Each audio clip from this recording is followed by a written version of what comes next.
All right, folks. I hope everyone can hear me. My name's Fee and welcome to History Acts 26. Our workshop tonight is called Homes Not Borders.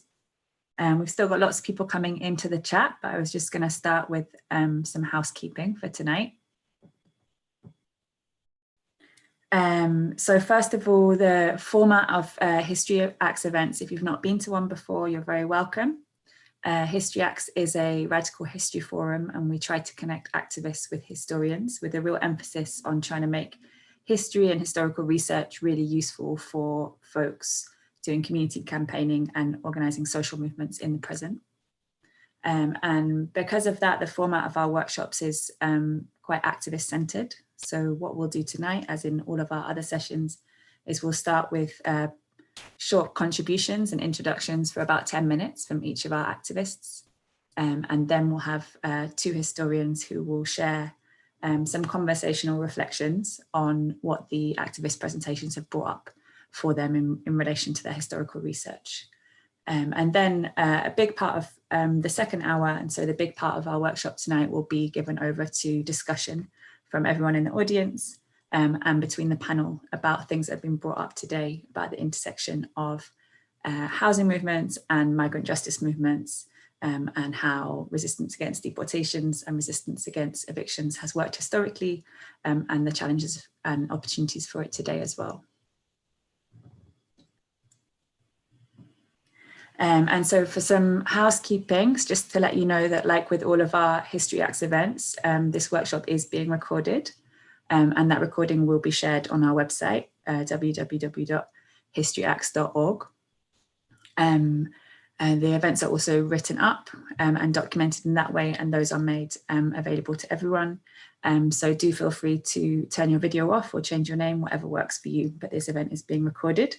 And it's also being streamed live on YouTube for folks who are unable to join the call, because there's lots of us tonight. We'll be using Twitter throughout. We've got Stefan will be live tweeting the event, so do join the conversation and use the hashtag HistoryActs. And last one is just in terms of being on this Zoom call, do try and keep yourself muted. We will be using the chat box mainly for sharing links to resources as they come up in conversation between the panelists. And if you do have questions, which we'd really encourage and welcome for the second half of the session, please send those directly to me, that's Fee Amos, and not to everyone in the chat box.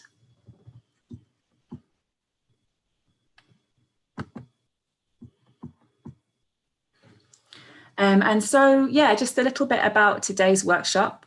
Today's workshop's called Homes Not Borders. And today's session is really about trying to celebrate and also map the various intersecting struggles against housing insecurity and against migrant injustice, and in the fight for immigration controls and other forms of state racism. So we recognise there's a huge amount of mobilisation going on at the moment in the UK, and this is about trying to connect the dots between those different kinds of campaigning, and also look at them in their longer histories, and also kind of understand from activist points of view what's the historical development of those conditions in which people are struggling against today as well.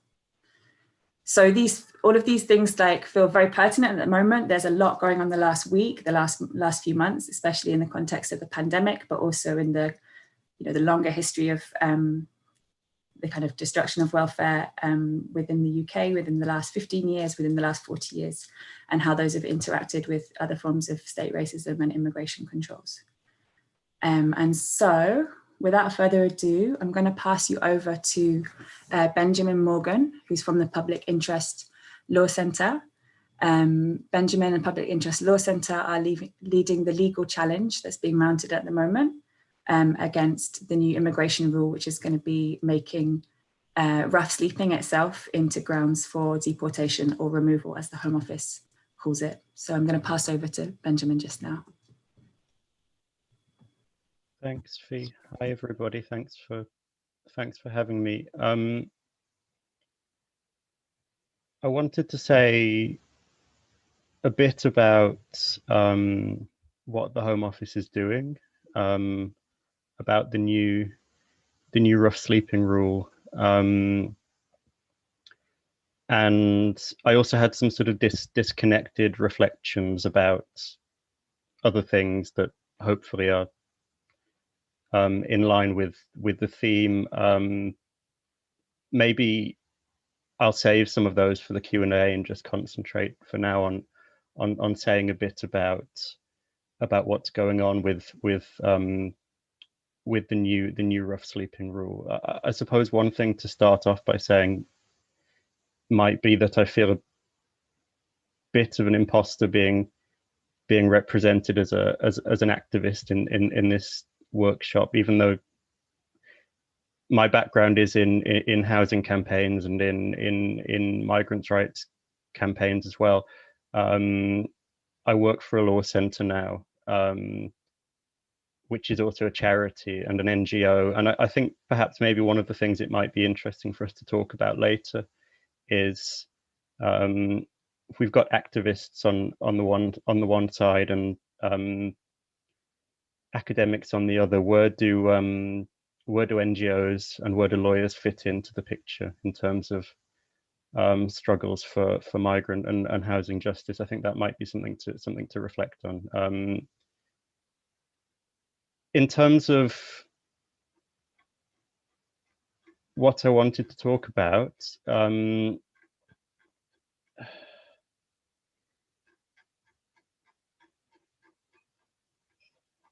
in October last year, the Home Office published a statement of changes to the UK's immigration rules to accompany the immigration bill that was making its way through Parliament at the time. And together, the immigration rules and the Immigration Act, which is now gone through, created a new immigration system for the UK, which ended free movement for EU citizens and instituted a new points-based visa regime. Effectively, the new system reflects the government's commitment to border policies that are going to entrench the extractive and the extractive dynamics of the contemporary racial capitalism. That's how, what I see that Immigration Act and these immigration rules is doing. The aspect of the new immigration rules, or the changes to the immigration rules, that I wanted to focus on in now is the decision to make rough sleeping a ground on which a person can have their permission to stay in the UK refused or cancelled. And I'll say a bit about that rule. First of all, it's worth saying that there's a long history to this kind of policy, or a relatively long history in kind of contemporary terms. In May 2016, a month before the Brexit referendum, the Home Office introduced a policy that said that rough sleeping was an abuse of EU freedom of movement rights. And this policy empowered immigration officers to administratively remove, effectively to deport, street homeless EU citizens from the UK. And that policy was aimed at migrants quite explicitly aimed at migrants from Central, Eastern and Southern Europe, groups which had experienced quite high rates of street homelessness over the past decade, particularly in London and the southeast of England, and continue to do so, actually. One interesting thing, or kind of useful thing maybe to note about that policy, which led to the deportation of an unknown number, but certainly thousands of homeless Europeans from the UK, and which we took the government to court over. One thing to say about that policy is that even though it was a Home Office policy, it evolved out of local government policy. It was it was a social policy aimed at being a solution to homelessness before it was a hostile environment policy. And that might be something that's kind of, it's something which often gets missed when people talk about that policy. And I think it's an interesting thing to think about. It was the Greater London Authority and Westminster Council who were the orchestrators of that policy, not the Home Office in the first instance. That policy saying that being street homeless was an abuse of your freedom of movement rights as an EU citizen was ruled unlawful in the High Court in 2017. That was after a judicial review challenge brought by PILC, the organisation I work for, on behalf of 3 homeless EU citizens who'd either been detained or removed through the policy. There was also a big campaign led by North East London Migrant Action, NELMA, which I was a part of at the time. One thing to say maybe about the fight against this new rough sleeping rule, which was introduced towards the end of last year, is that we're taking the government to court again, but we don't have a kind of an activist vehicle for that. It's just lawyers doing it at the moment, or lawyers and people like me. I'm not a lawyer, but I work for a law centre, and it you know, one of the things we could think about together is you know what the campaign against removals having an activist dimension in 2017 meant and brought that we don't have now when we're fighting this mainly through the courts. Just to say a bit about the new rule, it says that if you sleep rough as a non-UK national, you could have your permission to be in the UK refused if you're applying for permission, or you could have your visa cancelled if you already have one. It won't apply to everybody. It's worth pointing out there are certain categories of migrant non-UK national who are exempt. In terms of who the government's trying to get with this rule, it seems to be the same people principally that they were trying to get in 2017 and in the kind of decade before that, which is to say EU citizens who don't sort themselves out through the settled status scheme, which was introduced to help people settle in the UK if they were from Europe after Brexit. They're trying to target EU citizens who don't sort themselves out before the deadline, or new arrivals from the EU after June this year. But other migrants could be affected as well. I mean, there's quite a broad number of categories of migrant who could be affected. And again, we can talk about that. I'll stop now because I've gone on, but maybe one thing a point to end on is just the point that regardless of how this new rule is implemented, and we're not sure how it will be implemented, and regardless of who ends up being affected by it, the very fact that it exists is going to make it much harder for non-UK national rough sleepers to get the help they need. If the stated aim of the policy was to reduce rough sleeping among non-UK nationals, it's likely to have the opposite effect.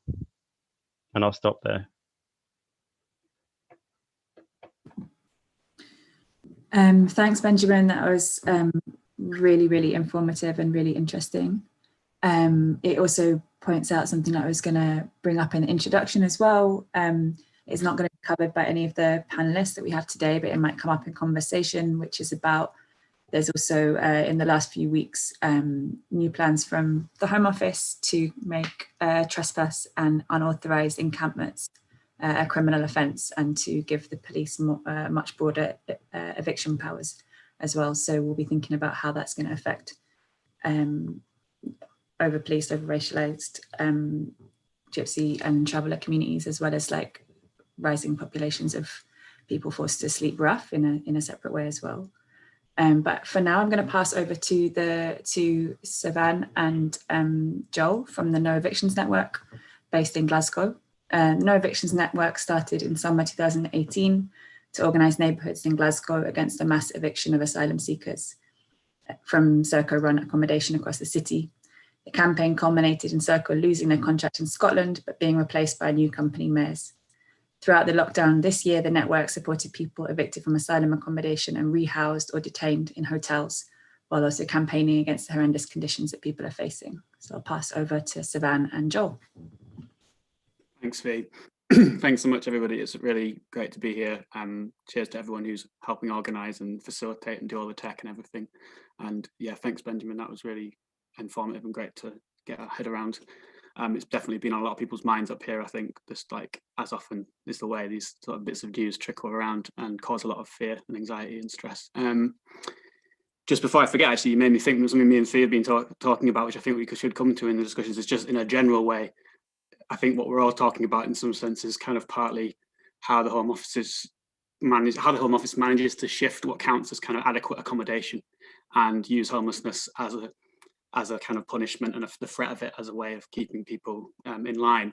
And I think that that's something that's been on a lot of people's minds up here. And I think a lot of the fear around this rough sleeping, even though it seems unlikely that it will kind of apply to people in the asylum system, is about the kind of long-term impacts of changing those kind of definitions of adequate accommodation in some sense, and then whether we could end up in a situation where, you know, the rules about accessing asylum accommodation are all about proving that you currently don't have adequate accommodation. So you could have this horrible kind of catch-22 where you can't, you know, you could be punished for being homeless and then you can't prove that you need accommodation because you could get punished for that. So anyway, I think that's on a lot of people's minds, even if they're not the immediate targets. But yeah, to talk about no evictions, me and Sivan are going to just kind of, as quickly as we can, really explain a bit about the campaign. I'm going to talk a bit about the history of it, and then Sivan's going to talk more about what we've been doing recently with the hotels and kind of the sort of wider impact really of all this stuff. So yeah, thanks, Fee. I mean, basically just to add to what Fee said with the history of No Evictions Network, it started in summer 2018. There was a lot of different groups and individuals who came together. I think it's fair to say that the kind of three kind of formative groups were Living Rent, which is a tenants union, Unity Centre, which is a drop-in centre for people in the asylum immigration system.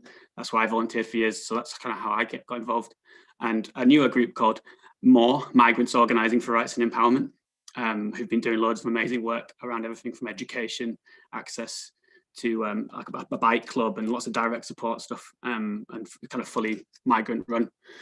Initially, there was a huge kind of outcry, people might remember in the news, when Serco, who ran asylum accommodation in Glasgow, announced that they were going to evict 300 people who lived in that accommodation.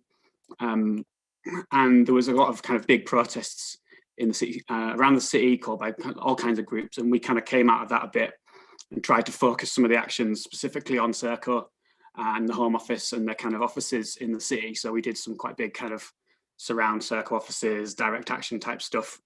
We presented them with a notice to quit the city, which was what they were handing out to everybody else, to all these people in the system. And actually, I guess in some sort of strange way, we had a win there because, as Fee mentioned, Serco did lose that contract. And it's a small win because they continue to run other parts of the contract in the rest of the country.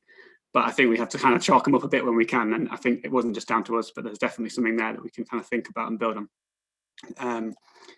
So I guess in the background of all that, really, there was a legal challenge going on, which I think it's useful to just quickly try and frame. I'll do my best to do that. I managed to go with people from the network to watch the trial at the Court of Sessions in Edinburgh, which happened in February 2019, after Govan Law Centre lodged the case with a couple of people who were facing the eviction. So yeah, basically it was really interesting the way that Govan Law kind of situated the argument against Serco and the Home Office was, for Govan Law Centre, these people were tenants. They should have all the rights of a tenancy and should be treated with the same respect and rights as anyone else. This was a lease that they had to live in these properties, And Serco were operating in a sense as a kind of quasi-public body because they were doing something the Home Office or local government used to do. But interestingly, they also said that there was something sort of coercive about it because people didn't have a choice if they could leave or not. And then for Serco, they were saying, "Oh no, these are just occupants. It's a temporary occupancy agreement." They made analogies to homeless shelters, and they said that we're just a private company doing what we're told, and there's no coercion. That's silly. This is just compulsion. So there was these kind of weird terminological debates, which I think is interesting to hear about. Would be interesting to hear about from the historians too, in terms of how these things get framed. In the end, Lord Tyre, who made the initial sort of decision, basically sided with the Home Office and Serco on the most important points, which was that Serco could carry out what it wanted to do, which was a lock change eviction. So they could change someone's locks while they're out of the property, and they wouldn't be able to get back in. I very sadly witnessed a couple of these happen, but luckily we managed to stop quite a lot of them as a network. But you can imagine the horror of returning home. I mean, was one guy I knew who had been to a doctor's appointment, was very ill, and came home and could see the pile of sawdust from the old key through his letterbox, but couldn't get back in to get his medicine. Serco, as ever, unavailable to help when we tried to call them. So those kind of things did happen, but the vast majority of those 300 people didn't get evicted. And I think that's partly from the kind of grassroots organising that we were doing, which became this whole sort of citywide neighbourhood group-based response teams with phone numbers and translated flyers and community meetings and stalls. And what we would call solidarity vigils, where we'd go to people's houses and wait outside in a way that hopefully kind of allowed them to be anonymized. A lot of people lived in big high-rise flats, so that was kind of a weird benefit of that, because there was this huge kind of tension, obviously, between putting people at risk who were very scared about being targeted for trying to resist the eviction, but also showing that there was great community strength to stop it. So we managed to do some of that, and then there was this huge kind of case-by-case NGO and legal fight as well, which did a lot of amazing work. The kind of umbrella group was Stop Lock Change Evictions has recently changed their name to Roof Coalition. People want to look them up. Yeah, I think, in a sort of historical way, I guess a lot of the people from this group, from the Evictions Network, probably situated themselves within these kind of inspiring struggles of rent strikes and housing rights in Glasgow, alongside a kind of amazing history of migrant-led organising and anti-racist kind of activism in the city, which has been going on for a long time, but I guess the particular key date being the kind of 2001, when Glasgow became the only dispersal city in Scotland. And I think something Benjamin was saying there about the kind of role of local councils is, again, would be really nice to hear a bit more about, in terms of, we were mainly focusing our campaigns against the Home Office and against Serco, but we also had to kind of deal with the fact that Glasgow City Council were basically kind of washing their hands of any responsibility for people who might face evictions. Often, I mean, I remember the leader of the council at the time saying that she couldn't instruct her officers to break the law because of no recourse to public funds. So there was this kind of barrier with them. They were saying the right things about how they cared, but they were saying they couldn't do anything. Obviously, we knew that historically they'd run the whole system, and there's an interesting history there about the way they used void housing and government, like central government money, to kind of try and put people in these very once kind of for quite a long time vacated houses. That's enough for me. I'll pass over to my friend Sivan, who will tell us a bit about what's been happening a bit more now. But yeah, I guess basically in the end there was an appeal to we were doing all this with the background of the court case. There was an appeal to the court case, and sadly there was a counter appeal, and Govan Law lost on every point. So even though Lord Tyre had said that these people didn't have the same housing rights as anyone else, he had actually said that Serco was operating like a public body, and he said that what they were doing was coercive. But sadly, in the counter appeal, that was lost as well. So it's sort of an interesting debates going on now, even at the highest level of court sessions. But yeah, sorry, I've gone over a bit there, but I'll just pass to Sivan. Thank you, John. Thank you, Benjamin, and thanks for everyone who organized this event. I'm quite privileged to be here and to speak out about some. Today I'll try to concentrate on how asylum seekers live, and actually why these campaigns and why this work's going on. To do that, so we have to show the struggles asylum seekers day to day they face. So mine will be kind of different angle with what Joe and Benjamin spoke about, but I hope it will cover the facts behind what's going on and why campaign and why we as Home Office to take action. So basically, I'll start by saying seeking asylum in the world, but in particular the UK, it's a process of crushing you mentally into 1,000 pieces. And physically, each second living with such a label is eating your bones. Therefore, you need to be masterpieces. Because of a lot of uncertainty in the process, every day, every night, your subconscious and conscious mind want you to be ready to hear the bad news. Bad news that ultimately put your life in danger. So to put that into a context, every day you think, am I going to able to live like everyone else, or am I going to be deported and die in my country, or evicted, living in parks or under the bridge? So every day there are so many questions come up, so many why come up. Why am I excluded from living in a normal life?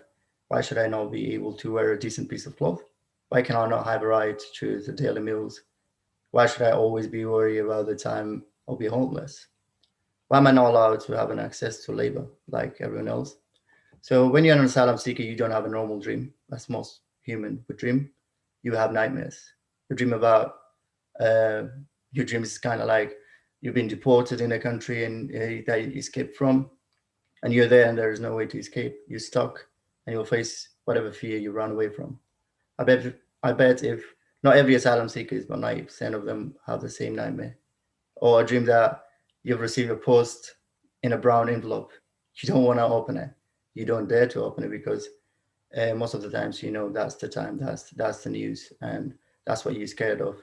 It's the news that it will put you on the street in a week or so, and it's the news that leaves you hungry for as long as they want.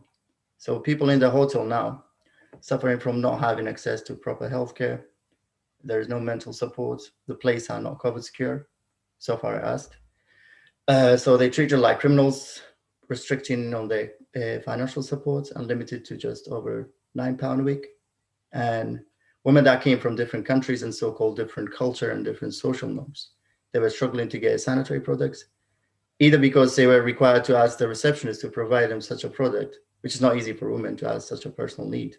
Also a product which is not right, because it's 2 minutes left. I was just trying to go in a conclusion, sorry. So in conclusion, I will just make this scenario for all of you to have a similar feeling of asylum seekers in the hotels and in general in the UK to do that. So I would like to imagine when you wake up tomorrow, you only have two choices to do. One choice to face your death, inhuman treatment, torture by authorities because of your political belief, or face society shaming you because of sexual orientation or because of your religion, or accept this kind of lifestyle. So you wake up, pack up your stuff, and next hour or so you will sleep whatever someone else would choose it for, and you no longer have a right, your bank card, your car, no place for your kids to play. Think about someday you had to choose between your kid's birthday cake or your milk. So you're always going to be vulnerable to be evicted, left with no support by any means, and by the law, you're not allowed to support yourself. So I'll finish it with this quote. Some people saying, I'd rather die stand, I'd rather die stand than living on my knees. But I'm gonna say asylum seekers are dying every day on their knees. Thank you.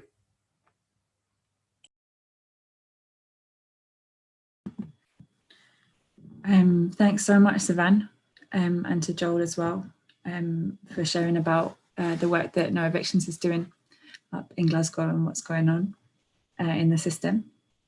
I'm gonna introduce the Our Homes Renters Research Project, which is a participatory action research project that's come out of the Hackney branch of the London Renters Union. I'm going to introduce Tosin and Aga, who are two of the researchers employed by the union to carry out this amazing project. And they've got an upcoming film called Hostile Housing, which is going to be showing the fruits of all of their research. So pass over to Aga and Tosin, please. Hi, everyone. Thanks for inviting us and that we can share a little bit about the endeavors that we took in the summer 2019, when London Renters Union Hackney branch employed basically a group of renters who experience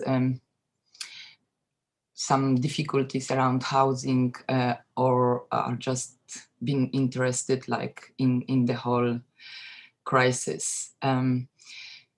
So basically, the project itself used the method of the participatory research practice, which in our case we used film as an action for social change. So so among participants there were I don't want to mention the names, but there were like around five people who were like just renters of all kinds and having different issues. And it was facilitated by professional filmmakers who basically led all the process of, you know, standing behind, in front of camera, having interviews. So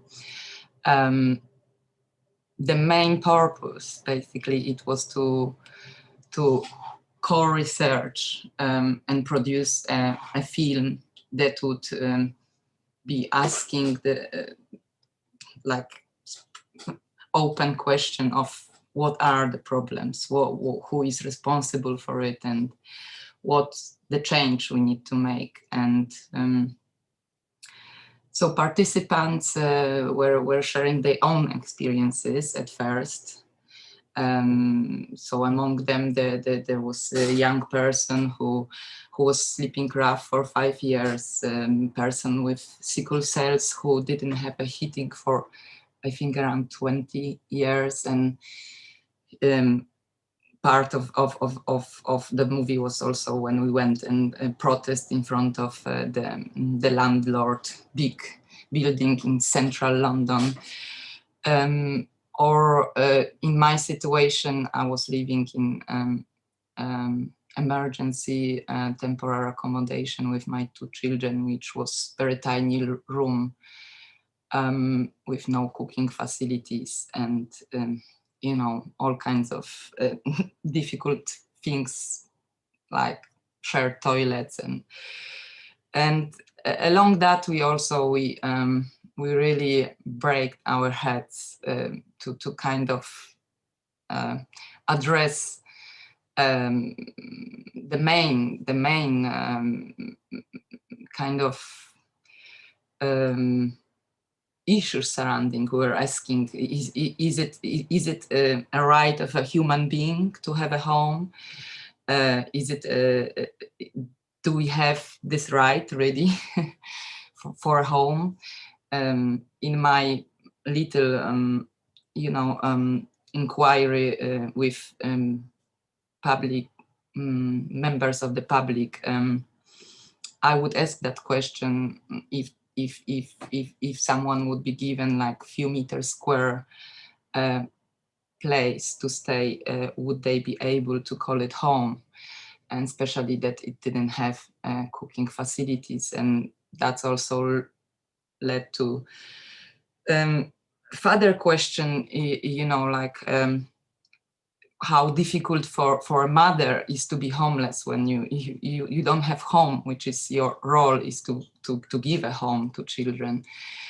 And so basically each member brought something different to the project. And there was a lot about the rights of immigrants and asylum seekers, how they are like terribly affected by this hostile environment policy that was brought in 2010, as far as I know. So out of all this, you know, kind of at first our conversations and very difficult stories that we shared, we also reach out to common people on the street, and we were asking about their stories. We also approached people who were dedicated to fight for against housing crisis, like activists and people who work on in the temporary accommodation groups or with asylum seekers, and we gathered like a lot of documentation that we at the moment trying to create the website and put all these short videos, but also we are later this year we are going to launch the movie that is the product of this co-creation, this co-research and co-creation. And we call the movie Hostile Housing. So that's kind of a background of what happened. And I'm happy to kind of maybe leave some space for later on questions and some deeper, question coming out of this whole topic. No, thank you, Aga. And I think as well, Aga's kind of given a really kind of personal first-hand description of the project. And I say that because the way the project was kind of set out was that they identified a group of people, you applied a group of people that were either suffering from kind of issues with social housing, whether it be as you were part of that generation or whether it's passed down to you. So in my case, it was my mum, and that was passed down to me. And so I grew up in this sort of hostile housing, and in effect growing up as an immigrant and only realizing when I was 18. So living in the UK as a London citizen. And in the case of sort of Aga's situation, she was happy to kind of tell her story through the film. But also before I continue as well, I just want to say thank you for actually kind of taking the time to have us here. And I think the kind of power in the people that have spoken before us is that you're kind of able to have this conversation from the perspective of, the people that are kind of in the spaces of law, the people that are in the spaces of pure action, but also the people that are in the spaces of kind of the raw reality that is the sort of existential issues. And I think when stepping into this project, a lot of us didn't necessarily know exactly how it was going to pan out.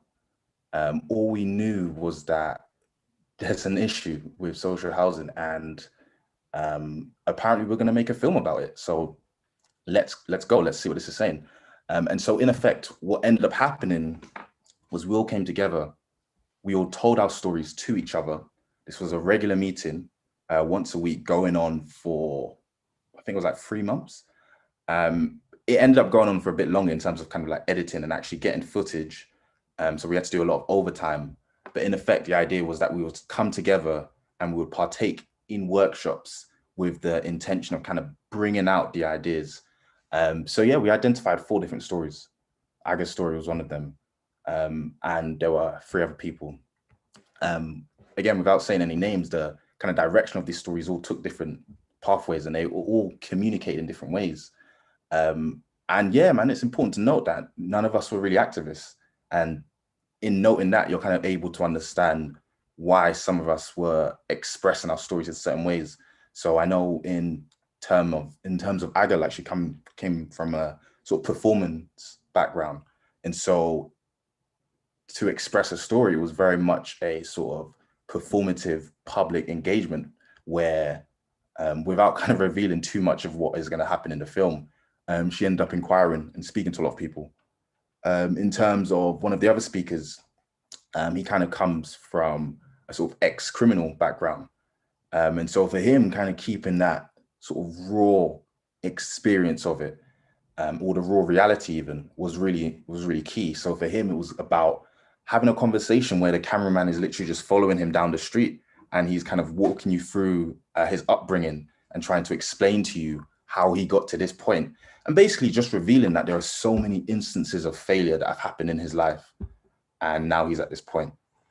In another case, it's I've been one of the subjects who was a sickle cell patient.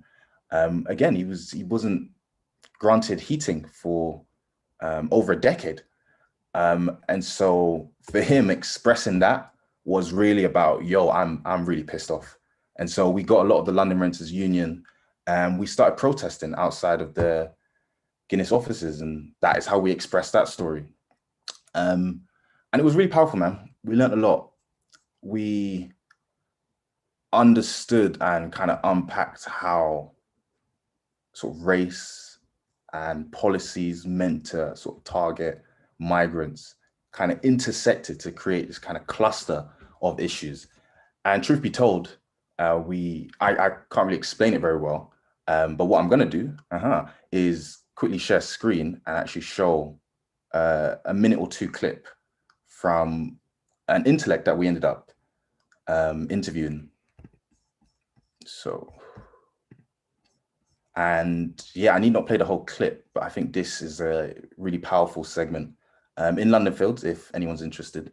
To how it governed the world and how it developed its economy. But of course, in the post-imperial period, the post-colonial period, when people from those colonies began to migrate to Britain in significant numbers after World War II.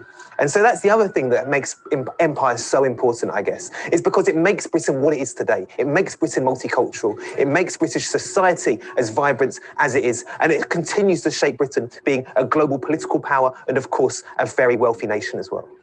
Wow, powerful stuff. You painted a vivid picture of how we have gotten here today.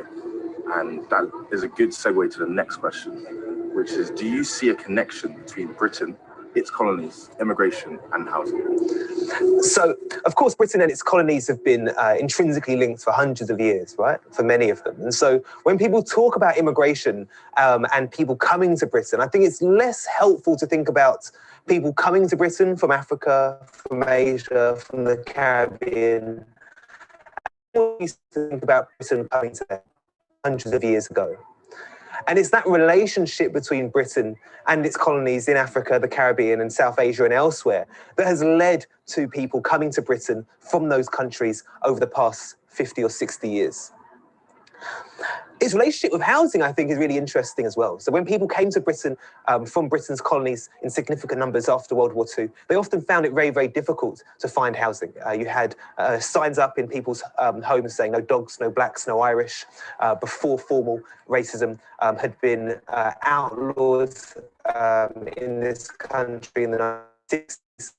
And in places like the East End of London, where you had large Bangladeshi communities, it was very, very difficult for them to find secure housing, not only because of issues of poverty and inequality, but also attacks from the far right, where their homes were being firebombed and attacked on a fairly consistent basis. And so, and I think the kind of power in that explanation and kind of how he's able to connect it to sort of deep-rooted history really revealed to us a lot of this sort of intersectionality, whether it is in the completely negative side of things, but also on the positive side of things, in that, so I mean, like the birth of Carnival and the fact that that was kind of used as a sort of process and expression of escapism and a kind of way to really enjoy a culture that is kind of feels threatened in the space of Britain. And because of that, we ended up filming at Carnival.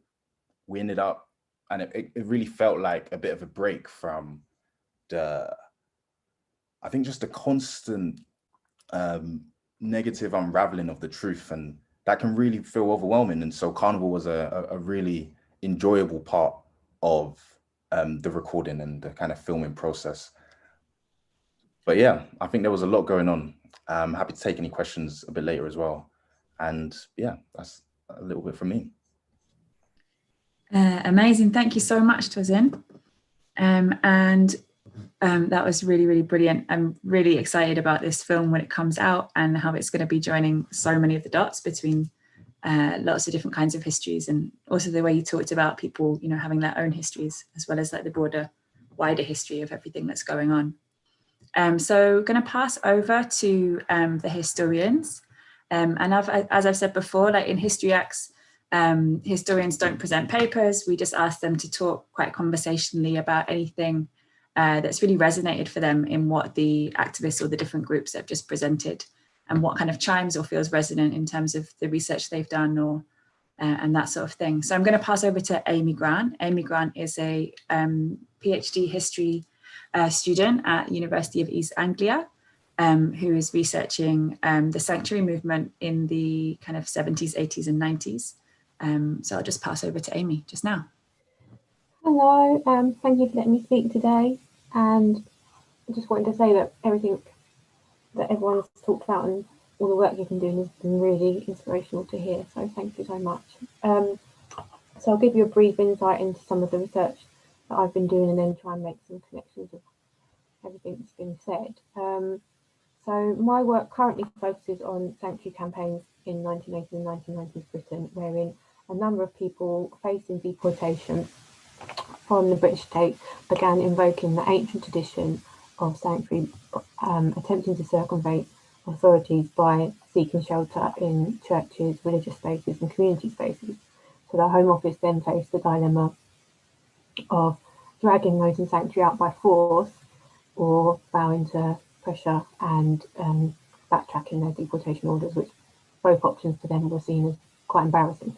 So this could have decidedly mixed results. Some people were granted leave to remain by the Home Office literally within a matter of days of entering sanctuary, and others ended up living in churches for months and even years, sometimes only to be deported in the end anyway.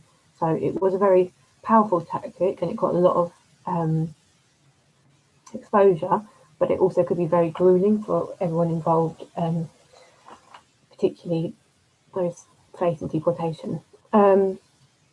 But this caught on with certain activist circles, and in this decade or so we see about a dozen fully fledged sanctuary campaigns, and they were all sort of in mosques, temples and churches, but they were also linked together with various anti-Thatcherite, anti-imperialist, anti-racist and generally leftist organisations that we had in this country at this time.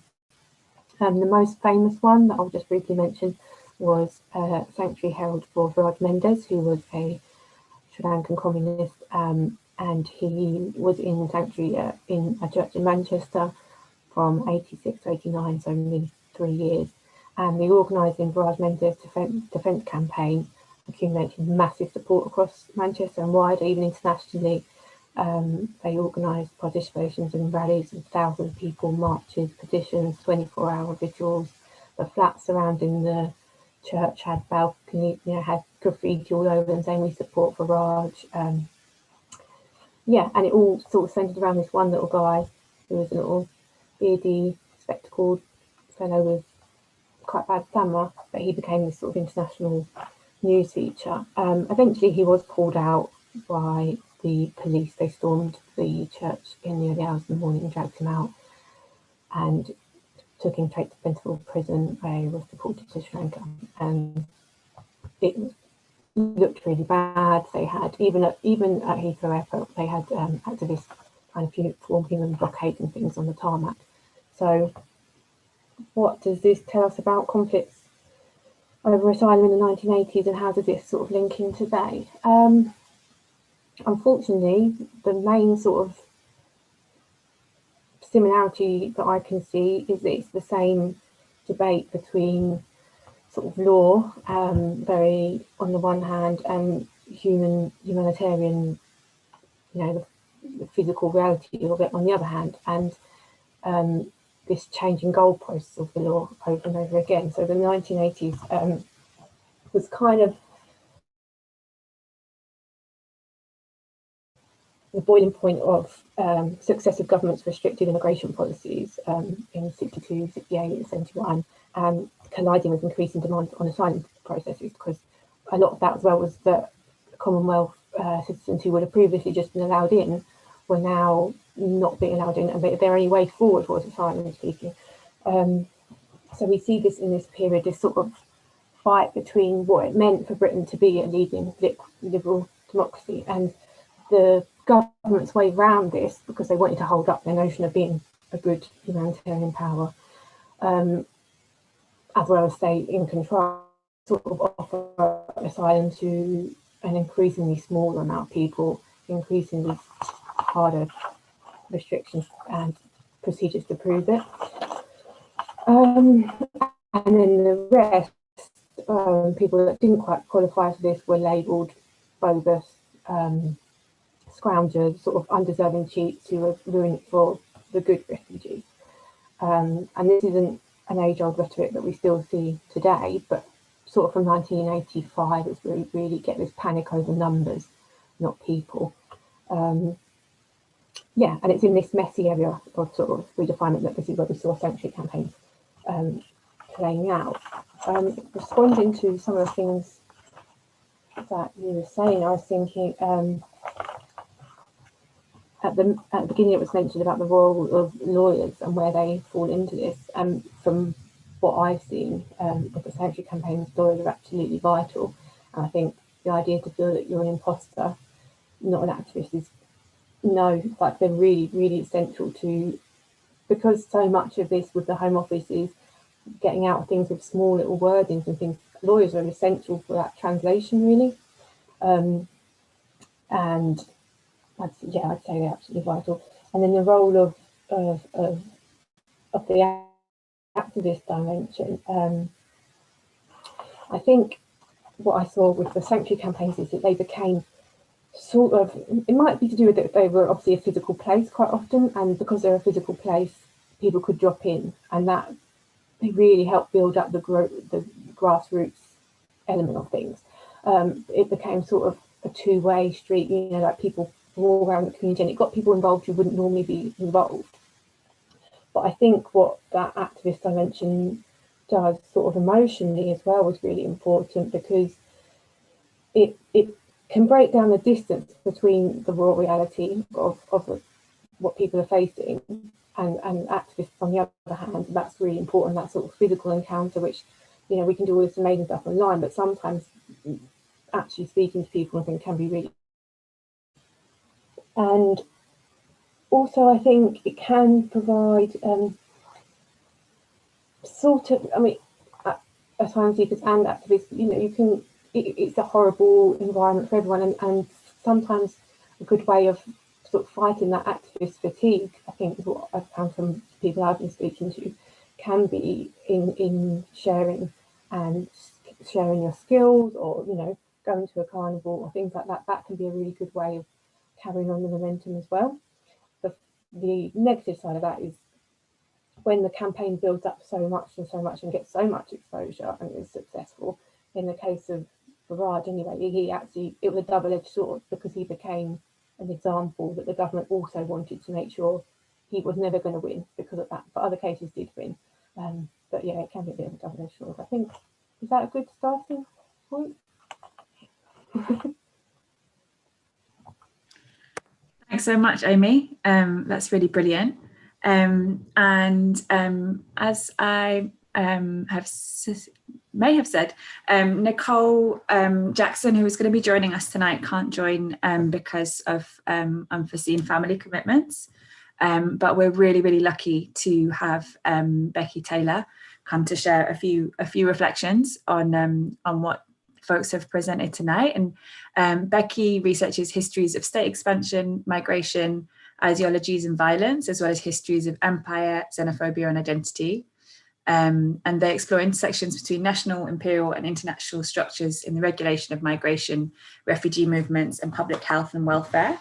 And they've also written an essay that I would really, really, really recommend, that I've really, really enjoyed, which is like looking quite specifically about one of the refugee camps that was operating in the 1970s during the Uganda Asians crisis. Sorry, what the government called the Uganda Asians crisis at the time, which would be really interesting to think about the use of military barracks and like what's happening at the moment with the Home Office plans around refugee camps at the moment. So I'll just pass over to Becky just now. Thank you, Fee. That was a nice introduction. Thanks so much, everyone who's spoken. And it's whenever I have to sort of think about this, I think on the one hand, as historians, we have nothing to offer because things are so much worse now than they have been in the past. And I think, you know, Amy mentioned 1985, and I think since the mid 80s we have seen an increasingly hostile, you know, viciously hostile environment, which has been deliberately constructed through the Asylum Acts of the 1990s, you know, well before the hostile environment became an explicit policy under May.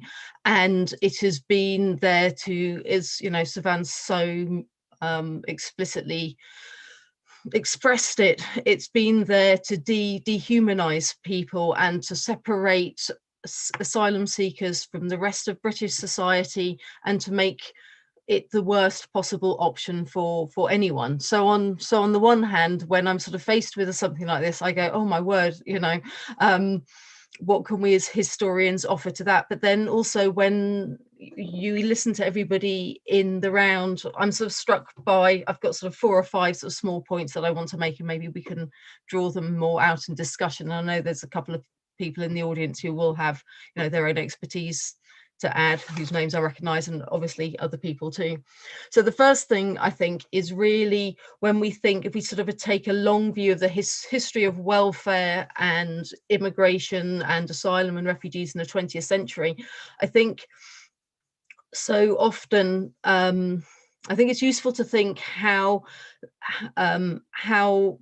not just refugees but all migrants, how they're treated by the welfare state mirrors what's happening more broadly in the welfare state. So when we, in the 1930s, not very many British people had secure access to welfare support. The means test was very, very harsh and very few people. And in that period, under the aliens legislation, so alien is anyone who wasn't a British subject coming in, including Jewish refugees, they also had no recourse to the welfare state whatsoever, and they were expected to be supported by private means or their own means, or they faced deportation.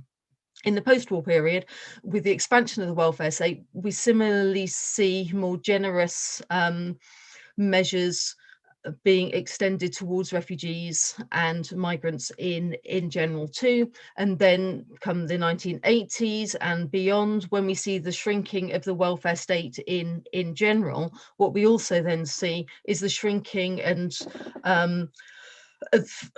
of benefits and access by asylum seekers and refugees as well. And so I think that's it's sort of a useful barometer in that sense, because if we think today, in fact, you know, though things are measurably far worse for asylum seekers, we've all seen over the last year and in previous years people who are struggling on universal credit, and once again that, you know, that is a system that is a dehumanizing system. And so what we have got is, I think, so often, you know, rightist governments, and the narrative from the right is asylum seekers and immigrants are stealing from the great British public, and if they weren't there, then we would have a flourishing NHS, we would all have council houses and X, Y, and Z. But the reality is that when the pot is made smaller, it is made smaller for everybody. And the fact that asylum seekers are struggling in that is one symbol of the fact that it's been shrunk for everybody. So I think if we're sort of thinking about messages of solidarity and activism and organising, rather than accepting those divisions that exist, that the right tries to impose between the quotes, you know, very often the white working class or the working class or local people and immigrants and asylum seekers, we actually see that people should be fighting a common cause. And I think that's one of the things that came out for me in the hostile housing, that actually it was people across the spectrum of people living in Britain. It's not just people who are living under threat of deportation who struggle with poor housing. So many people in the UK struggle with poor housing, and by making that plain and making a common cause, we can start fighting those rightist narratives and say, no, it's because you have been shrinking the pot, not because they are taking from us, because, you know, we are all us apart from you. So that's sort of one sort of long sort of historical trend I would sort of draw out. Glasgow was mentioned as the sort of the first city of dispersal. In fact, dispersal is something that has been practiced on refugees certainly since the 30s. The idea, you know, refugees are seen as a problem when they turn up. They're administratively annoying.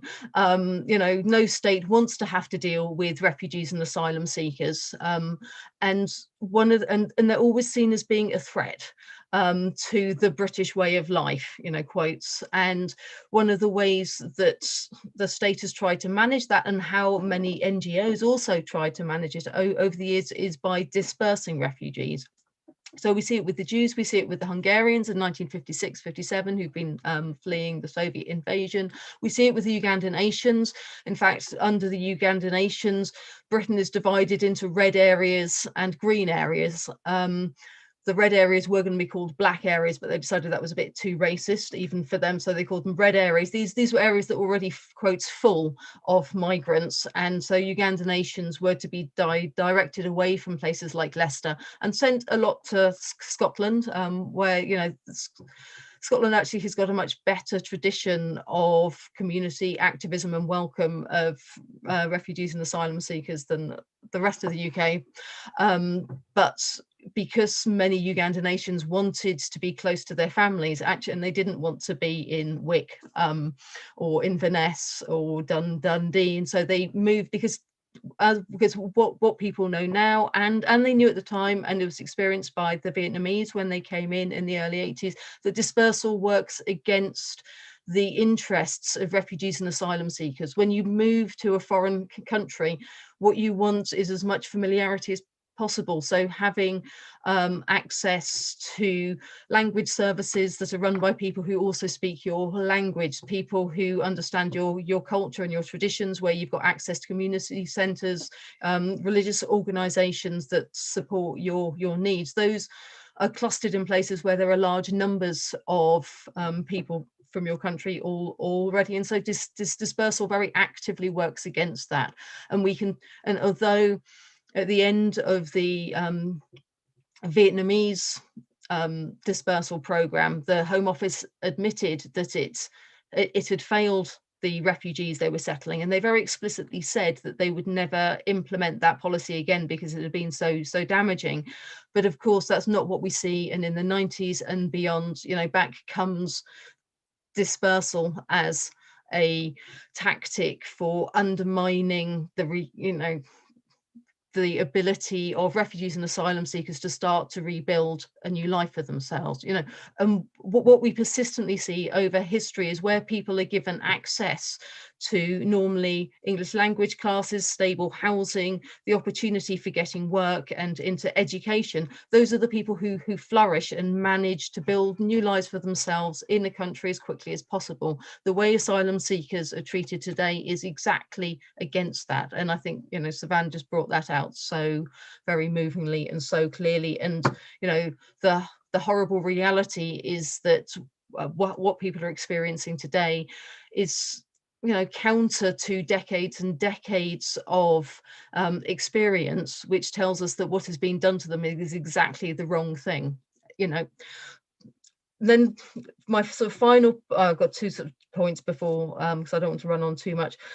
The other thing that I think that it's very easy to paint, if you're sort of looking at refugee history, it's very easy to paint a very gloomy history of it, and you end up thinking how horrible Britain is as a place. But one of the things that I always find heartening, and we find traces in the archives, is people working to resist those government policies. And, you know, whether it's what we think of as being NGOs or whether it's people who are activists and fighting on the streets, you know, again, we have traditions going back to the 30s of people standing in solidarity alongside refugees and asylum seekers and, you know, doing things. So, you know, you mentioned the Ugandan nations. I mean, there we see both Shelter and Child Poverty Action Group doing very similar work actually to the work of the hostile housing thing, that they were collecting very detailed case studies and histories of people's experiences of the welfare system and the housing system, and sought to use that as a way to bludgeon government into changing its policy and increasing the resources for refugees and asylum seekers. So although the work that Amy has done is very much specifically on activist groups, we also see that as being part of a wider pool of more progressive responses, and people who see that people coming to this country have a right as a human being for safety and dignity of treatment, but also they see it as being part of an expression of wanting to build a better and a more progressive nation, and working in solidarity with each other. And so that, I think, is one of the things that we can take heart from, that there always have been people who have struggled alongside refugees and asylum seekers, and I think we'll see that carrying on into the future. It's just working out the tools that work the best. I'll stop there. I've got more things to say, but I'll stop. Okay, thank you so much, Becky. That was really, really brilliant. So we're going to move into the kind of the wider discussion part of the event just now. So just a reminder to text into me as a private message a question that you want to ask, and I will and let me know if you want me to read your question or if you want to speak as well. I'm going to try and keep contributions to questions as much as possible, so I know that also the panel will have questions for one another and to go back and forth, and we've got a wee while for this as well. Not got any questions that have come in yet, so I'm going to jump in and ask a question myself. So we've spoken a lot about particularly with no evictions, and also with some of the histories as well, and obviously with lots of the stuff that's going on in terms of the asylum evictions, as well as like the new refugee camps that have been set up. We've talked a lot about asylum seekers and restrictions on asylum seeking support, but just to go back to like the kind of joining up of the dots that Tozin and Ago are doing in their project, I was just wondering if any of the activist panels were up for thinking about how dehumanizing housing conditions, or dehumanizing housing inequalities connect to the kind of dehumanization of migrants and refugees in racializing ways, and what you think about as the role and the history of empire in creating those kinds of racism and oppression, and in your activist organizing, is that concept of empire, does that come up for you guys? Obviously we saw that with Tozin and Aga's interview with Adam Elliott Cooper a little bit, but to talk about if maybe Sivan or Joel wanted to talk about that at all, or any of the other panelists at all. I'll be happy to give it a go if that's okay. So about the two questions you raised about the housing, how is that connected? So I was gonna say, you know, housing in general was, like we all know, is essential for safety net, like for if you can't get to access to healthcare if you don't have house, you can get work if you don't have house, and in general, and for particularly in an asylum process, when you're asylum seeker, I'm sure you're not going to surprise that I was an asylum seeker as well. So when you don't have work, so I was sleeping under the bridge, I wasn't allowed to get a house, even if someone was trying to pay for the rent, because there's a status check, you know. So it's a broader issue about housing, and the connection between asylum seekers and housing is quite vital, I think, for my opinion, and I might be wrong, but I hope everyone agree that every asylum seeker need to have a right to access to house, or at least have a right to access to support themselves. Because what usually Home Office and put and in a political way, so the propaganda is putting on the media saying asylum seekers is taking our house, taking our jobs and stuff like that, but that actually not true. I was just on the House of Commons, and I just took out some of the documents so about what they do. They're actually paying £250 million per year to just not let asylum seekers work and support themselves. Why would you do that? I mean, I would just let them to support themselves and to engage with the labor, and that'll be that will be benefiting the integration process that was Vicky was talking about as well. So yeah, for that, and the second question was about the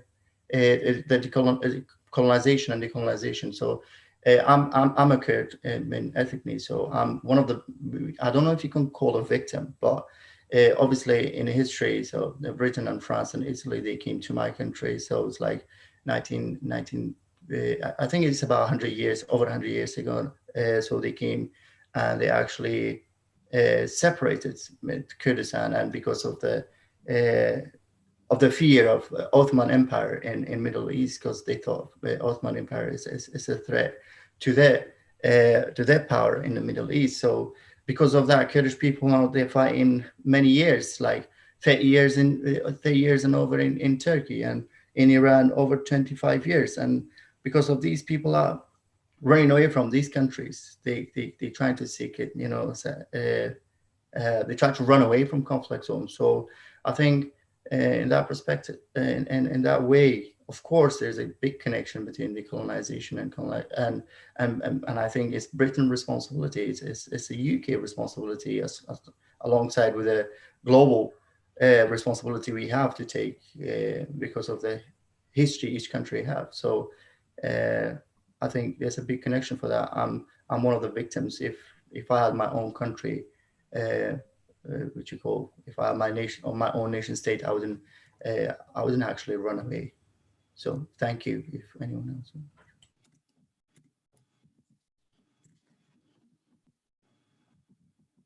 I can just add a tiny bit. I mean, obviously that, yeah. So thanks again, Savan. Like, I think just in terms of your question for you, like, I'd be interested to hear from the others, because I think like what Savan just very powerfully put to me is that like we do talk in No Evictions Network all the time internally about those histories of empire and colonialism, but my impression is that at least at the kind of like media level, that has subsided in terms of like that angle and that kind of argument being made. Maybe that's changing at the moment. I hope it is, because I think it's a very powerful argument that we need to make more. That you know, these there's a kind of colonial reparation. Essentially, there's a history of colonialism that Britain is fundamentally failing to address, and in many ways, as you know, people have written in loads of ways that I won't be able to eloquently put. But you know, there's a kind of colonial like asphasia, like and that's the kind of inability to like deal with it, and that is really leads to this sense of entitlement, or this kind of inculcated sense of entitlement amongst other groups that I think the state is really pushing. So yeah, I think it'd be interesting to talk, because the other link to me that we haven't managed to talk about much, but you know, there's hundreds of people right now, like Savan was saying, living in these budget hotels that were basically turned into kind of essentially detention centers. That's why you know that this phrase hotel detention came out of the people that we're working with all the time in those places. And I think that that's another link. And you know, and when you look at the tension, we've talked about this a bit, but it's like, you know, I think you should see it. You can see those connections between the colonial history and the kind of colonial prison in really stark ways. And you can see with the people in there how, you know, I'm a visitor to Dungavel Detention Centre in Scotland. I visit there quite a lot, and it's like, yeah, people in there by and large are coming like from countries that Britain once colonised or was at war with, and then in the last 5-6 years, a big wedge of people from Eastern Europe, which I think speaks to the film in a really powerful way as well. So there's like, you know, you can see how different groups get put in these places, and that's what's happening right now with the hotels and with the barracks, because the Home Office can't as easily remove people with the pandemic. So I think, yeah, I'd be interested to know if people think that that's like shifted, like for instance in Amy's work, like whether the kind of colonial history was a key part, because looking into the history a bit myself, it does seem like that was like kind of the Home Office as a racist institution was a much stronger argument. The Home Office as like a kind of neo-colonial institution was an argument you were hearing a lot more, and people saying, well, look, well, you colonized my country and now I'm here, so like deal with it. That kind of was a different argument. You know, I don't think we see quite as much at the moment, but anyway, I'll stop there. Thanks, Savan and Joel. Actually, that's a perfect moment to bring in, we're very lucky to have Nigel Dinaronha with us tonight, who is a professor and researcher looking at histories of housing and geographies of housing and race and migration. And I also know that Nigel was part of Asian youth movement organising during the 80s. in Manchester. And yeah, maybe Nigel, you could reflect on some of the lessons from 80s activism to now. Okay, well, thanks for the opportunity to talk. I suppose there's a few things that pick up some of the points you've made. First of all, I suppose what the Asian Youth Movement in Manchester was very focused on deportation campaigns, anti-deportation campaigns, worked very closely with South Manchester Law Centre. So in terms of Ben's kind of concerns about the relationship and the role of law alongside activists, I think that was very much part of the picture. And thinking also about the way the local state operated. So Manchester kind of declared itself as an anti-deportation city. It sponsored coaches to take people on marches. It got very involved, and some would argue that that undermined the role of community in terms of building support. But it was kind of clear that the local state had a position where they were supporting Virad, for example, in his struggle to stay in Britain, and many other people. And the national state operated differently in that we could lobby our MPs and have some kind of effect. So kind of petitions mattered. There was an internal appeal system that went through a number of stages where protests could be organized and so on. So there was a lot more potential for activism at that point, which seems to have been shut down through what Becky described as a kind of series of different acts. And I think having kind of come through that process of activism, I then became an academic much later in life, and just reflecting a little on a couple of things about that. So kind of trying to understand what's going on now in terms of borders. We can see that the borders have moved from being quite loose, encouraging a workforce to come here and to do certain types of jobs, and at first from the kind of old colonies, from the new Commonwealth and so on, and then in different ways from Europe. But what you can see from there is you then have the policies described around asylum, around removing the rights of appeals and so on, to a point where now we're running internal borders. So we have borders within housing. You can't access housing if you don't have a right to live here. You can't get a bank account. You can't access education. You can't access the health service. So we've moved from a state where the border was outside and it was something we protected, to a state where the border's inside, and where the machine to remove people, to put them in detention and to deport them is a part of day-to-day life. And I want to kind of raise a challenge here for my colleagues, because working in a university, until COVID came along, the border operated in the corridor of our building. When I was at Manchester doing my PhD, only a few years ago, I went along to a meeting that was organized with a unit that was placed in the local police station that was going round, starting the clock on people sleeping on the streets. And after 3 months was going back and deporting them. Those are Europeans. So, and what they were coming to the university for was some help with understanding how to get at these people, how to contact them, ways to work with them. And I would have hoped to have said the university told them to go away, but the university didn't tell them to go away. It cleared homeless encampments on its premises, and some parts of the university jumped at the opportunity to work on this collaboration with the border agency, the police, and the local council.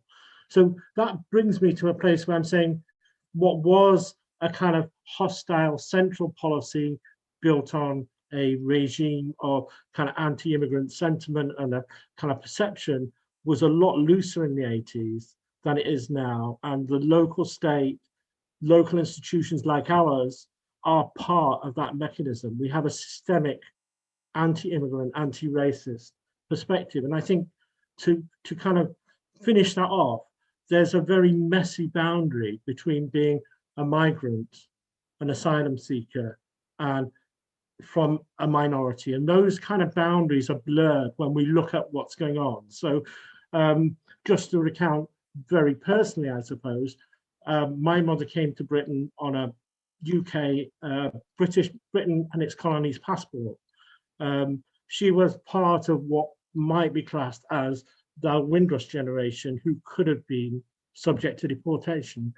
She was very good at her paperwork, so she got nationality and so on. So that didn't happen to us, but it is that generation. So I was born in Britain in the 50s, and yet I could have been subject to that regime if my parents had been less disorganized, which shows how far the state has gone in terms of creating this kind of hostility. And I really don't know where we go with activism now, because I do think we're so polarized that we hear the arguments about imperialism, about colonialism, we understand them, and a whole set of other people don't.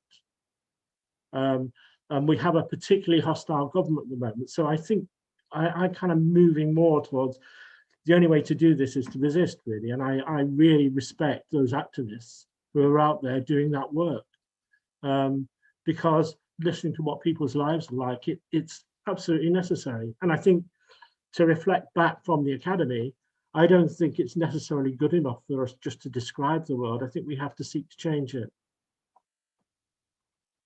Thank you. Thanks so much, Nigel. Do any of the panelists want to come back to anything in Nigel's point there? There's a couple of questions here, but I also want to come back to, I think, that really important question that Benjamin posed at the start, which was about kind of the role of litigation and legal work in relation to activists and other kinds of things. So just wanted to make sure that didn't get dropped, that question, if any of the other panelists wanted to talk back to that point at all. Or I've also got lots of great questions coming from the audience as well.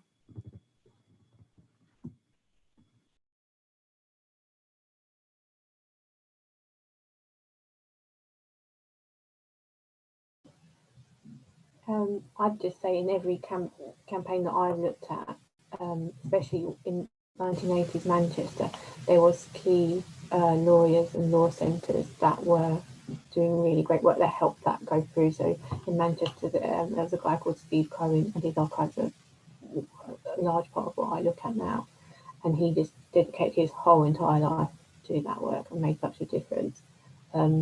Actually, he died now a few years ago, but somebody said to me that he was still signing things on his deathbed. So it's a massive difference, I think. And just giving the activists more of a idea of what points will actually make a difference legally as opposed to morally. You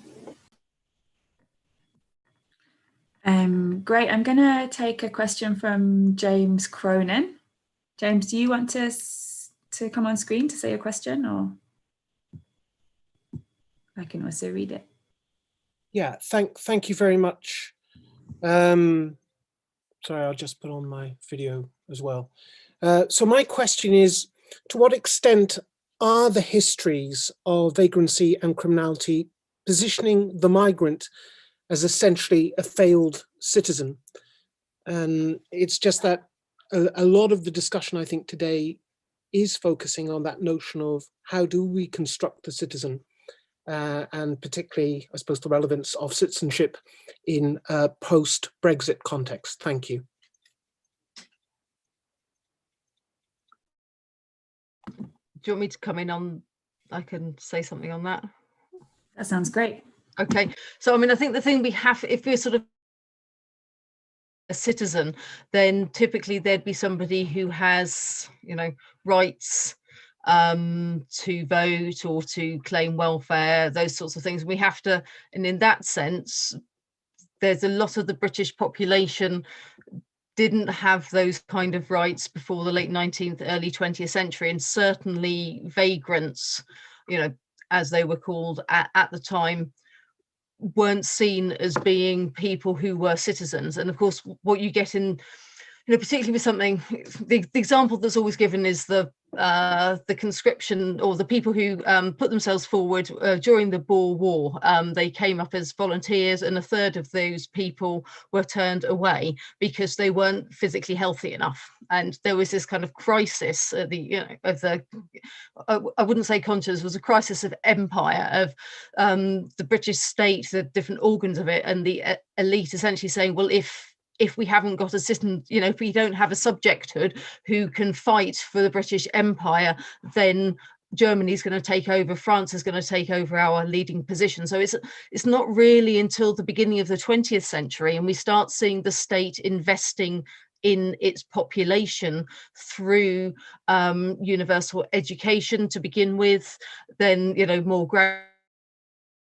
you know, by the middle of the century, but also things like national insurance. But it's so that's, if that's sort of, if we think about it as sort of citizenship in a kind of a hard sense, and I think it's certainly, but what we also get at the same time, and we see it a lot, so some of the work that I've done is also on gypsies and travellers. That's one of my main areas of research apart from refugees. And we similarly see in the across the 20th century, certain groups of people seen as being failed citizens, particularly in the post-war period, the way you have the potential benefits of the welfare state, and because you haven't chosen to take them up, then you are personally at fault for this.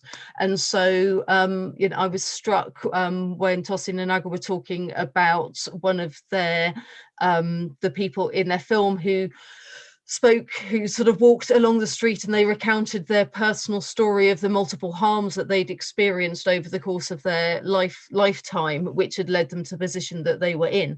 And in fact, you know, what the elite and what the state often have failed to do is understand the multiple harms that are enacted upon people. So rather than them being, you know, failed citizens, we might think of us as having a failed state who is failing its citizens. And I think that there isn't enough of a narrative that sort of flips that.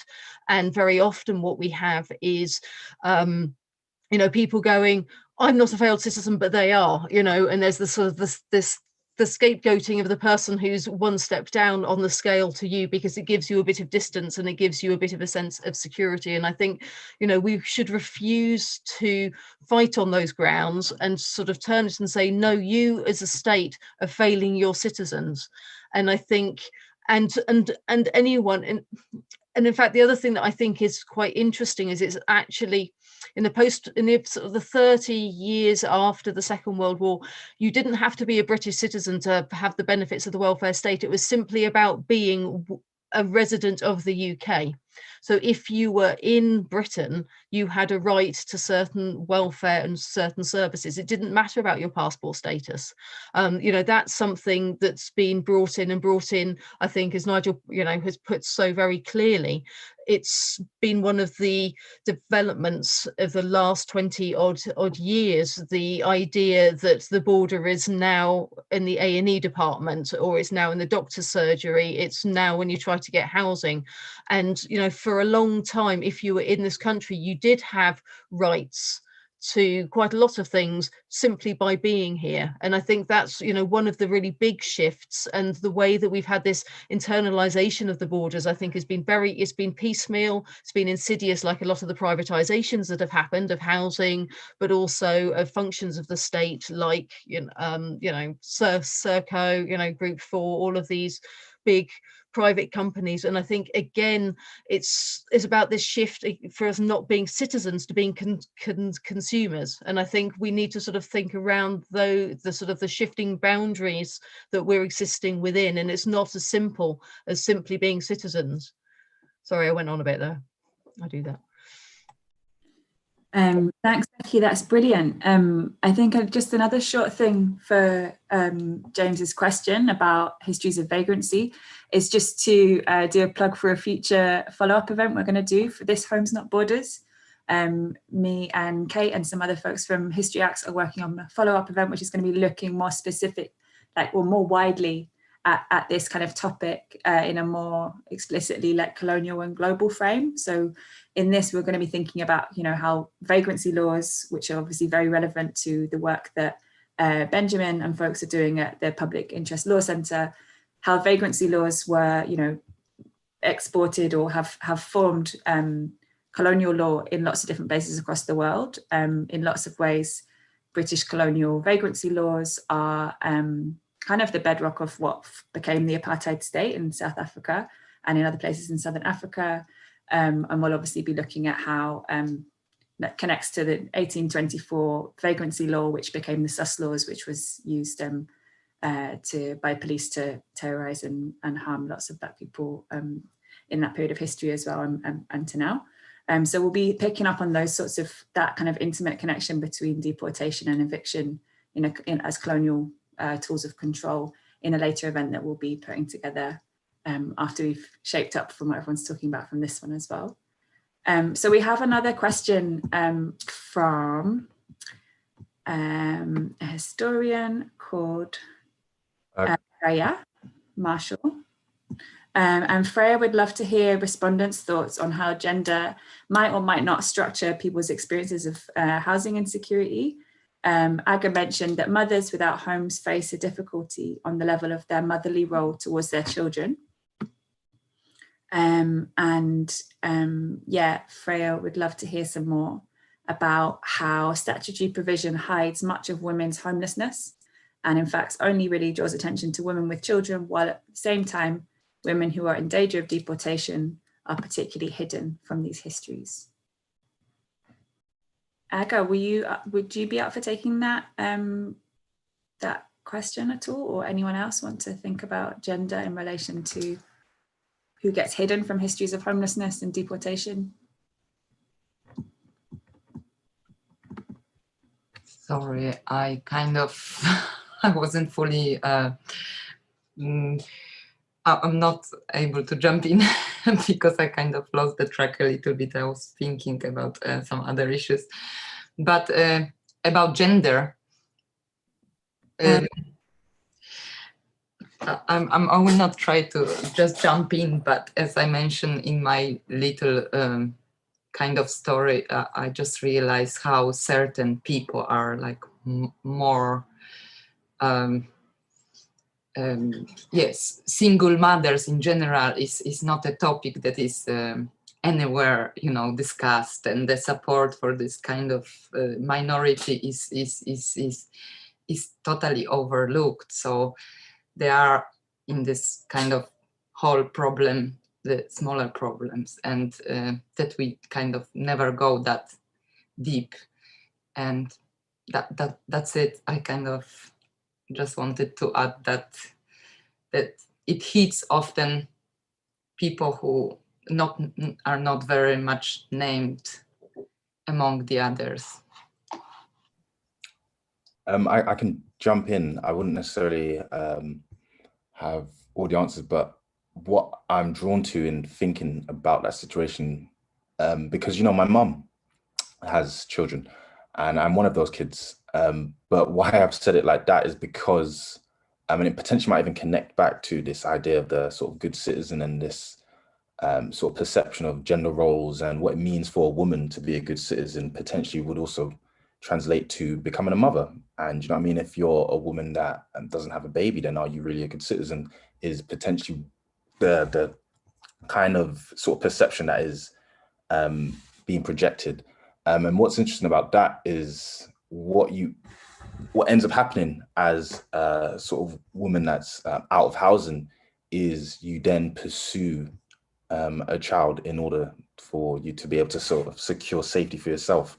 I know this because, you know, my mum kind of sort of growing up in this nation resorted to having more kids as a way to sort of push her name up in the sort of social housing list. And I know at one point, like, it was myself, my older brother, and kids that she kind of had before. But we were existing in a small room, just kind of sleeping in that small room, all of us sharing.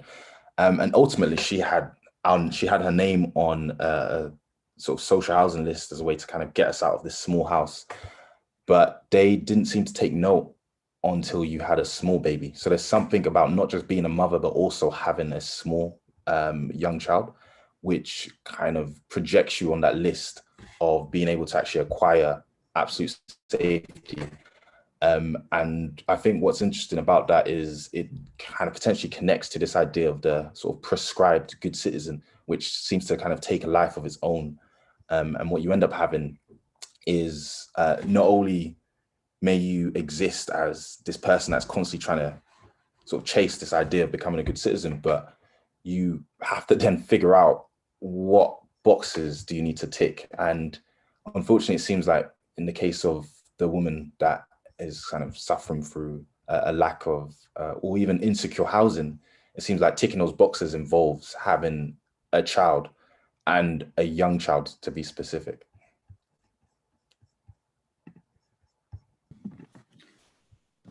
Great, amazing, Torsten. And Amy, would you be able to say something about the role women or gender played in the sanctuary movements of the 80s as it comes up in your research? Yeah, so there was women, and because the thing is, in the 80s we also had this big emphasis on Thatcher's sort of family, so that was an interesting discord. But what family classifies as family? So a big part of the anti-deportation campaigns was trying to use that against the government, and sometimes it worked, but it did sometimes mean that you did have sort of asylum seekers and people had to sort of present themselves as these needy mothers, which are victimizing in themselves as well.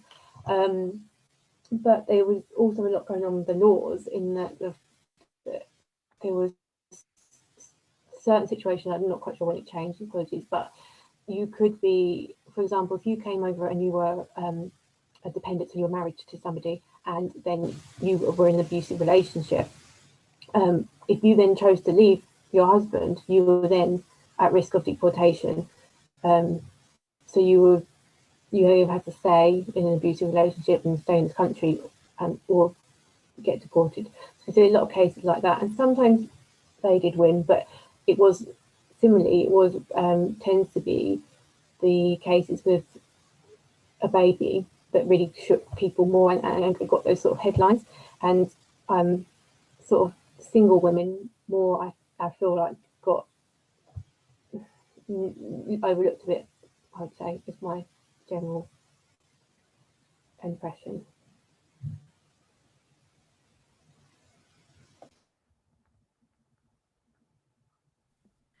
Thanks, Amy. So we're just coming on to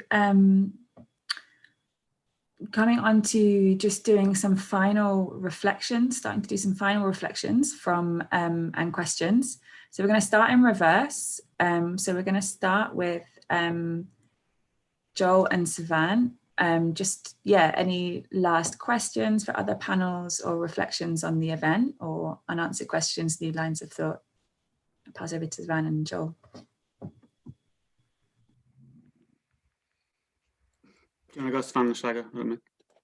Okay, I'll go first. No, thanks so much, everyone. Yeah, it's just been really interesting, really great. I guess what Amy was just saying there, and what Nigel said as well, and what Torsten was saying, made me think that another thing that we've seen in some of the kind of 80s, 90s campaigns was this kind of the centrality of like a named person or a family.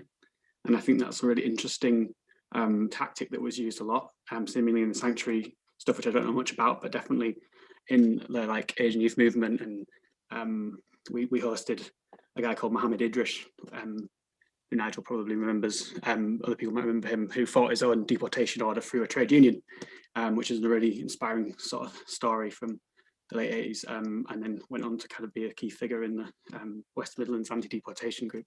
So there's these kind of, we are getting, I think a lot of the groups working today do get a lot of kind of inspiration from them, but tactically it does just feel like a very different world in terms of people are very, for all kinds of understandable reasons, don't want to put themselves front and center. I mean, this is something we're doing with the hotels at the moment. People are deeply, deeply scared of like in any way being kind of made anonymous through campaigning, which is obviously we're totally understand and want to build trust around.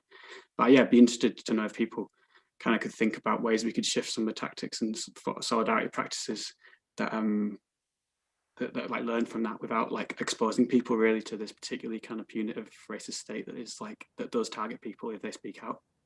But yeah, Savan, do you want to? No, I think you just said well there. I mean, just to add that, I would say it's Torsten's plan, to expose a story, like having a character and sharing the story through a character rather than the the person themselves, it will help a lot. So, but and the rest of the thing, you just done it well. I thank you, everyone.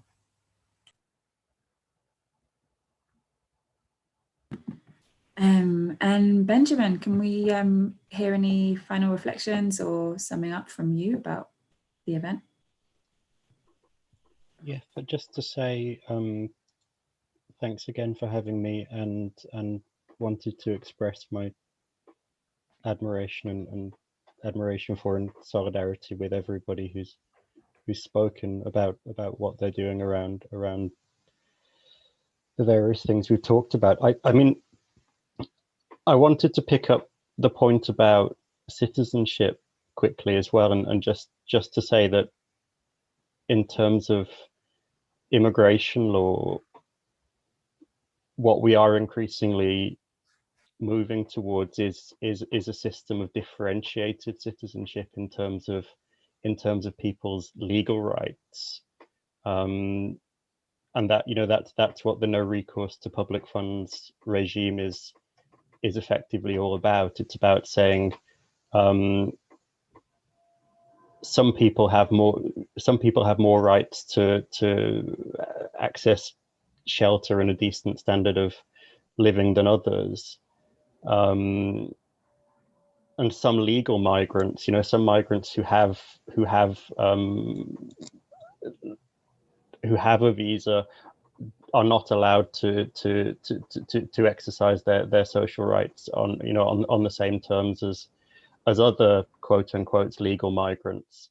And I think it's maybe interesting to think about this in a Brexit context as well. The Brexit transition period ended at the end of December, so we're in a kind of a brave new world now in terms of legal rights, particularly for lots of Europeans, EU citizens living in the UK.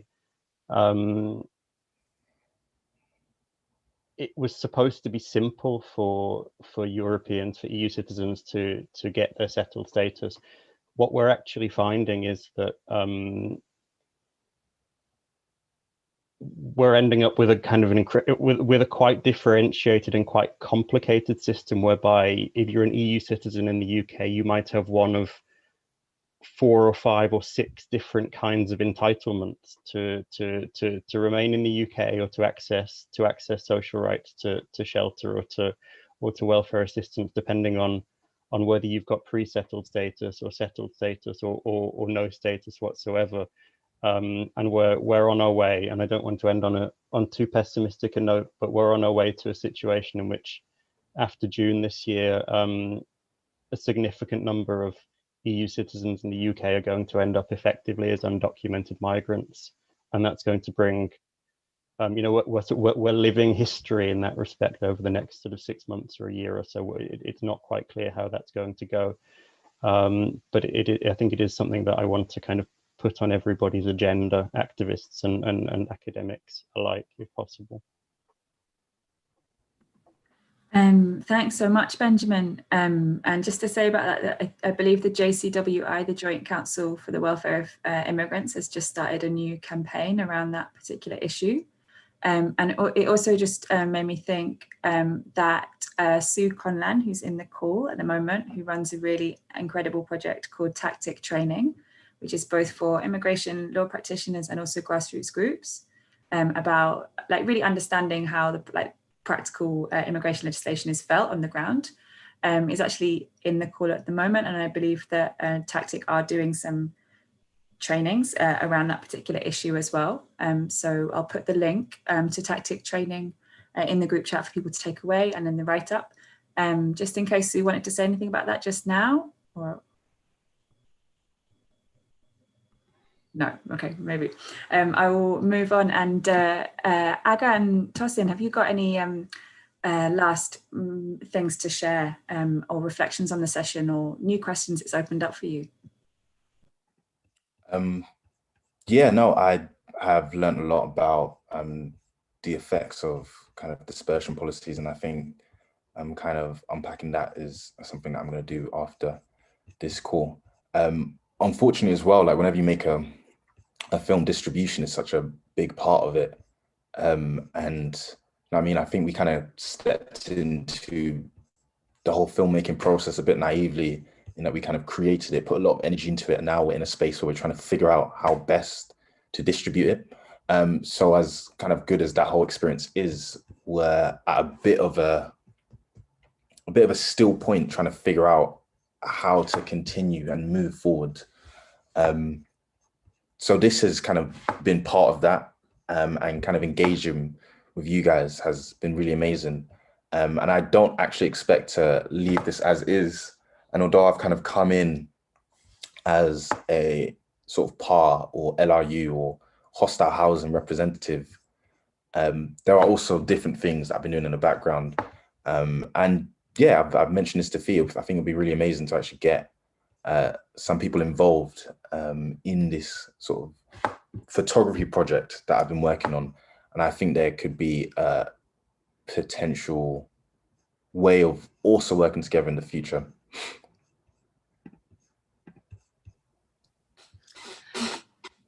I just kind of, since I was thrown in this question, I just realized really about gender, how kind of unspoken, like not much is support we see towards like specifically single moms, and the fact that you know, often it's on them to bring up a child or children, and it seems like we keep quiet like about the stories. And I really, one thing that leaves me with is to say that no child should be growing up in insecure housing situation, because that's basically destroying the whole next generation. So I'm advocating for to kind of speak out more about that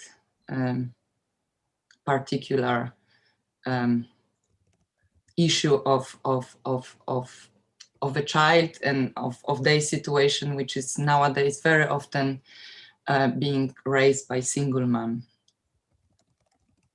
So that's from my part. Thank you. Thank you, Aga. And Becky, could we hear a few concluding comments from you as well, please? Sorry, I'm just going to be a bit of a history nerd here, because I just got really interested by Joel talking about the sort of the shifting definition of adequate accommodation. And I was just like, oh, I want to do some more research on that, because I think it's you know, we see the you know, the Home Office endlessly moves its boundaries. Councils have endlessly moved their boundaries over what's seen as being adequate accommodation and what's, you know, what counts as overcrowding. And I think we haven't got an adequate history of that. And I got quite excited by that. So sorry. So thank you. That's given me something new to think about, which is always, I mean, as well as it's great hearing all the stories, but my nerdy history head has gone, oh, that's exciting. Thanks, Becky. And Amy, any concluding comments from you at all? Yeah, I'd just like to mirror that. Thank you. Everything has been really lovely to hear and quite inspiring. I guess the thing that kept coming up that I was thinking about was this idea of whether it's useful still to be talking about the history of empire, and there's a question in the group chat about whether it's useful to talk about Europeans as migrants, and I agree with Nigel said that there does seem to be this sort of disconnect between people who understand that history and people who maybe understand it or don't care. I think it's some people are almost turned off by that history now. They kind of go, well, that's not to do with me, that's in the past, blah, blah, blah. And that kind of make it feel like it's not a worthwhile approach.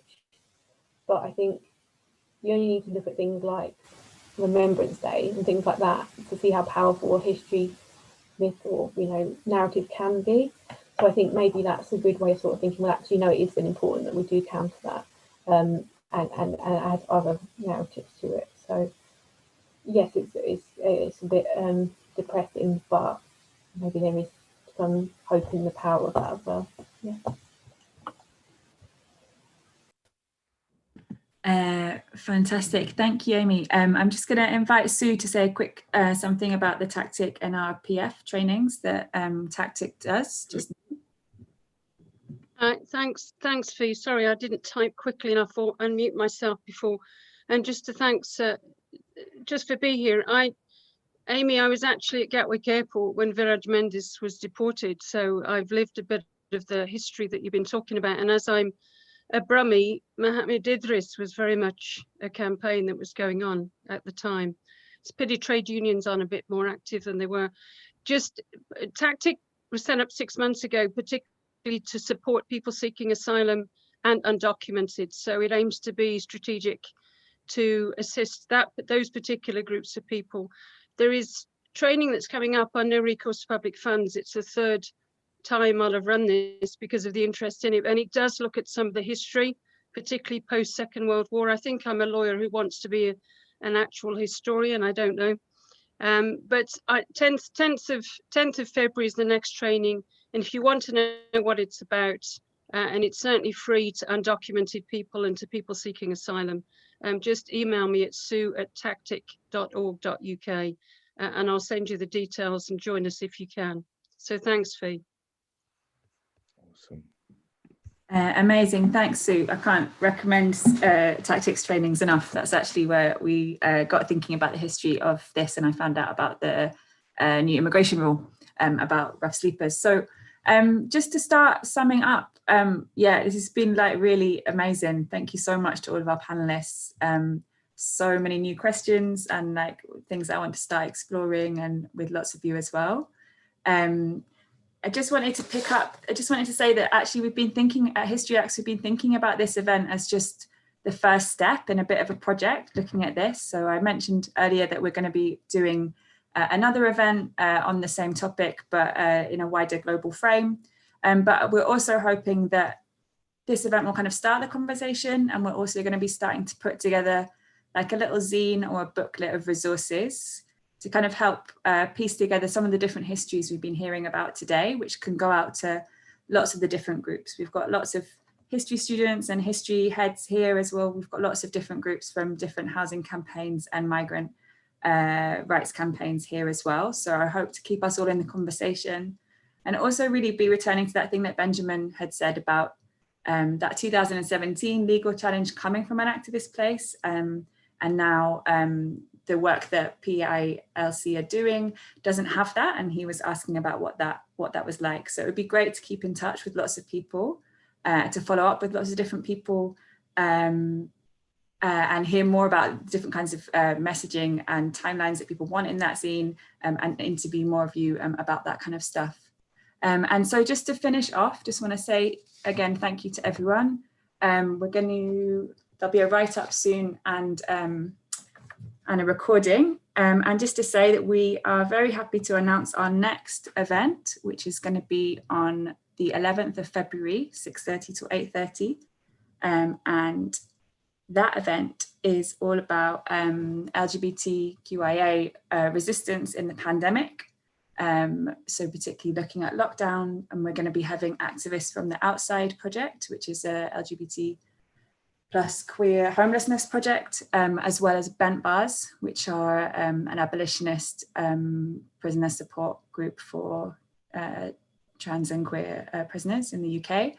And we're going to be joined by historians from the pandemic, a new pandemic queer oral history project, and another historian as well. So we'll be putting up the publicity about that very soon.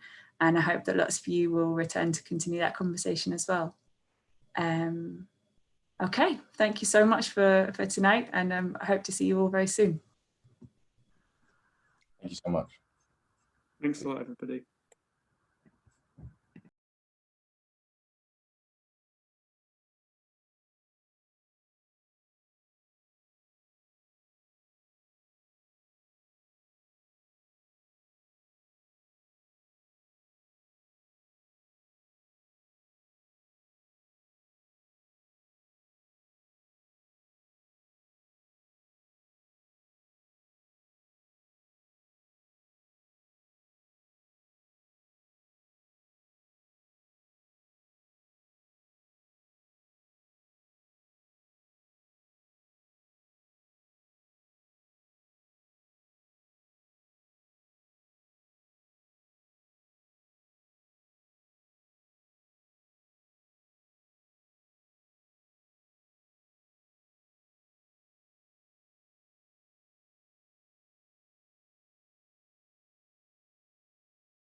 think everyone's gone, haven't they? But I'm gonna go.